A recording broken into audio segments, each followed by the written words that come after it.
வணக்கம். நெருப்பு தமிழன். நாம் ஒரு வேலை செஞ்சுக்கிட்டு இருக்கிறோம். அந்த வேலை செய்யும்போது அந்த வேலையில் போட்டு கொடுக்கறதுக்குன்னே 10 பேர் இருப்பான். போட்டு கொடுக்கறதுக்குன்னே 10 பேர் இருப்பான், ஒருத்தர் வேலையை காலி பண்ணுறதுக்கு. நான் சொல்கிறேன், என்னுடைய கோட்பாட்டில் சொல்கிறேன்.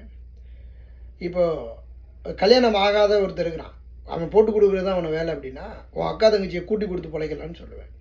இப்போ கல்யாணமான ஒருத்தர் இருக்கிறான், போட்டு கொடுத்துக்கிட்டே தான் வாழ்ந்துக்கிட்டு இருக்கிறான், அதுக்கு உன் பொண்டாட்டியை கூட்டி கொடுக்கலான்னு சொல்லுவேன்.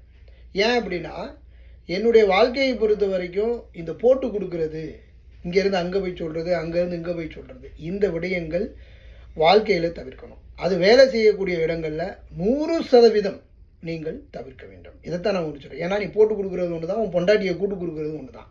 நீ போட்டு கொடுக்குறது ஒன்று தான், விபச்சார தொழில் பண்ணுறது ஒன்று தான். ஏனென்றால் உன்னுடைய தொழில், நீ ஒரு தொழில் பண்ணுற, ஒரு வேலை செய்கிற, நேர்மையாக வாழ கற்றுக்கொள்ளுங்கள். நேர்மையாக வாழ்ந்து வாழ்க்கையில் உயருங்கள்.